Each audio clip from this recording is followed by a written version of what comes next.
പത്തനംതിട്ട സീതത്തോട് കോട്ടക്കുഴിയിൽ വീണ്ടും തീ പടർന്നു. രാവിലെ 11 മണിയോടെയാണ് തീ പടർന്നത്. 6 ഏക്കറോളം വരുന്ന വാഴത്തോട്ടം കത്തി നശിച്ചു.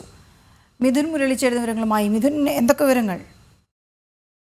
11 മണി മുതൽ ഏകദേശം 1.5 മണിക്കൂറോളം ഈ ഭാഗത്ത് തീ പടർന്നു പിടിച്ചു. നേരത്തെയും തീപിടുത്തമുണ്ടായ സ്ഥലമാണ്. 6 ഏക്കറോളം പ്രദേശമാണ് പൂർണ്ണമായും കത്തി നശിച്ചത്. വാഴത്തോട്ടമാണിത്. വാഴ പൂർണ്ണമായും കത്തി നശിച്ചിട്ടുണ്ട്. ഈ ഭാഗത്ത് ഏതോ ഒരു ഭാഗത്തു നിന്നും തീപ്പൊരി പടർന്നു പിടിച്ചതാകാം ഈ വലിയൊരു തീപിടുത്തം ഉണ്ടാകാൻ കാരണമെന്നാണ് പ്രാഥമിക നിഗമനം. ഇത് സംബന്ധിച്ചിട്ടുള്ള വ്യക്തമായ വിവരങ്ങൾ ഫയർഫോഴ്സ് സംഘത്തിനും ലഭ്യമായിട്ടില്ല. പത്തനംതിട്ടയിൽ നിന്നെത്തിയ ഫയർഫോഴ്സ് സംഘമാണ് ശ്രമകരമായ ദൗത്യത്തിനൊടുവിൽ ഈ തീ അണച്ചത്.